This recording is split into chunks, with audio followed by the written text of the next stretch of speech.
Picture this, a red dirt road in rural Jamaica, barefoot kids racing each other through the afternoon heat, laughing, arms pumping hard, one small boy pulling away from the pack like the ground doesn't apply to him the way it applies to everyone else. No track, no coach, no starting blocks, just speed and dust and joy. That kid is maybe 8 years old, and nobody formally taught him to run like that, or did they? By the end of this video, you'll know the 3 things Jamaican parents and their culture do to produce the fastest humans on Earth.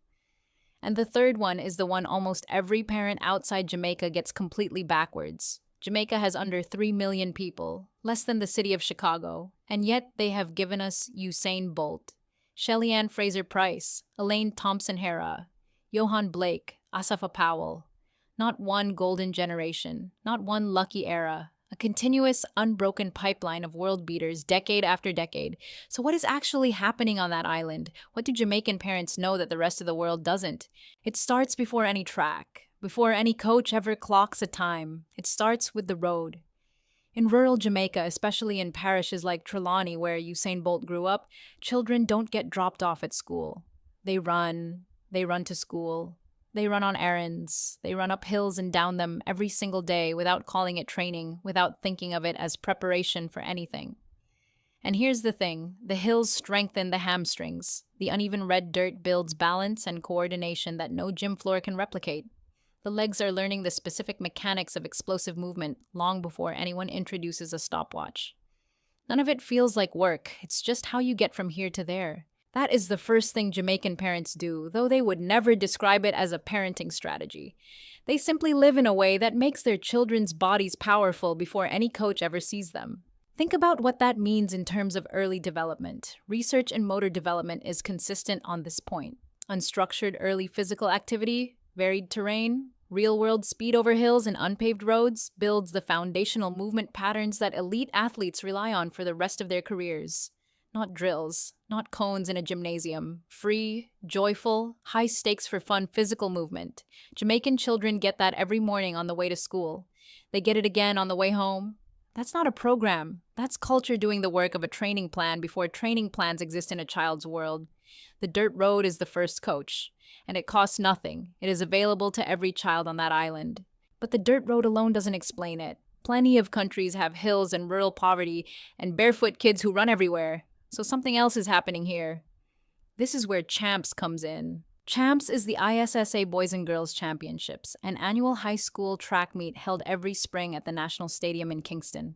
More than 100 schools compete. The stadium packs with tens of thousands of fans. There are school rivalries going back generations. Team colors, chants that shake the upper decks, scouts watching from every angle, and the whole nation watches on television. Now pause for a second and ask yourself, when is the last time your country filled a stadium to watch 16-year-olds run the 100 meters? In Jamaica, that happens every single year, and it has been happening for decades. Sprinting in Jamaica is what football is in Brazil, what basketball is in American cities where the courts stay lit past midnight. It is the dream that feels achievable because you watched it happen live when you were 9 years old and the feeling never left you. Usain Bolt won a gold medal at Champs at 15 years old. Shelly-Ann Fraser-Pryce came through that same system. The national championship is not a reward waiting at the end of a long path. It is the path itself. It is loud and visible and real, and Jamaican parents bring their children to it. That visibility changes what a child believes is possible. When a kid grows up watching sprinters treated like national heroes, something shifts inside them. The identity of being a runner becomes personally available, not as a distant fantasy, but as a fact of their immediate world. And Jamaican sprint legends don't just inspire from a distance. They come back. They visit schools. Bolt went back to the communities that raised him. You can stand near these people. You can actually talk to them. That kind of proximity rewires what ambition feels like. You can't want what you genuinely cannot picture.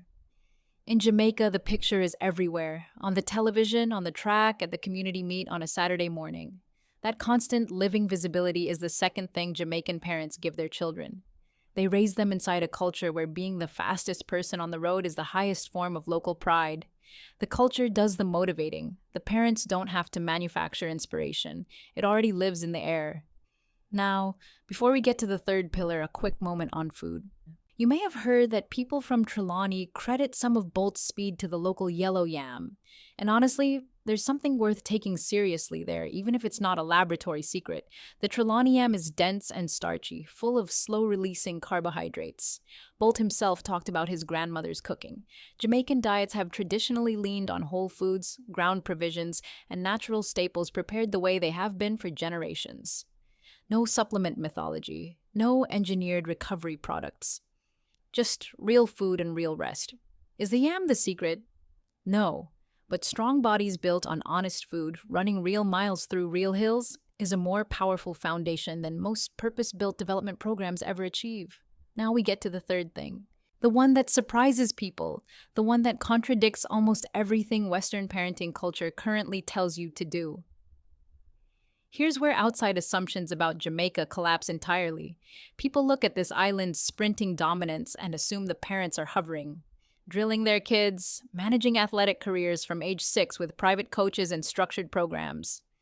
The opposite is true. Jamaican parents let their children compete, for real, with real losses, with real disappointment, and no cushioning waiting on the other side. When a child loses a race in Jamaica, nobody rushes in to soften the blow. Nobody reframes the loss into a lesson about effort being all that matters.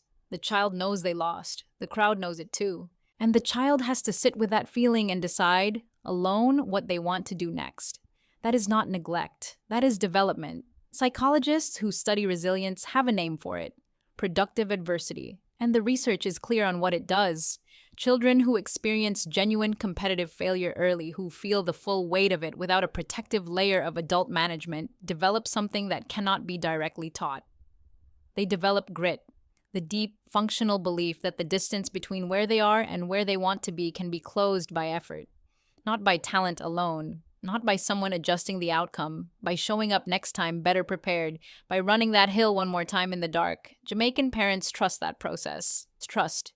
They don't protect their children from real competition. They protect their children's belief that losing is never the final word. Here's the real power of that philosophy. A child who has never genuinely lost doesn't know how to fight back. A child who has lost in front of a crowd, who felt that specific public sting, and who then made a decision to return. That child has built something internal and permanent. Self-belief that has been tested by reality. Resilience with actual roots. And that is what the Jamaican system produces at every stage of development, from the red dirt road to the champs heats to the Olympic final in front of 80,000 people. The stakes are always real. The losses are always real. The victories are earned in front of witnesses. And that reality is the forge that produces champions. So here's your practical takeaway. This week, find your child a real competition, not a structured play date, not an event where every child gets a medal for showing up. A real race, a real game, something that produces an actual winner and a real loser. Let them enter it without coaching them beforehand. Let them feel what real stakes feel like. And when it's over, whether they won or whether they came in last, resist the urge to manage their emotions for them. Ask them one question. What do you want to do differently next time? Then step back. Give them the silence to actually answer it. That single question is how Jamaican parents hand a child the controls of their own development. Not with a plan, not with a schedule, with trust, with stakes, with a quiet, unshakable belief that their child can handle the truth. Jamaica doesn't produce the world's fastest sprinters despite being a small island. They produce them because of what that smallness demands. The whole community sees you. Your wins belong to everyone. Your losses are witnessed by the same people who will celebrate you if you come back stronger. There's nowhere to hide and nothing to explain away. That visibility, that accountability, that fierce communal pride wrapped around a child from the day they can run, that is the system. And it all begins on a red dirt road with a barefoot kid pulling ahead of his friends, not because someone designed a program for him, but because in Jamaica being fast already means everything.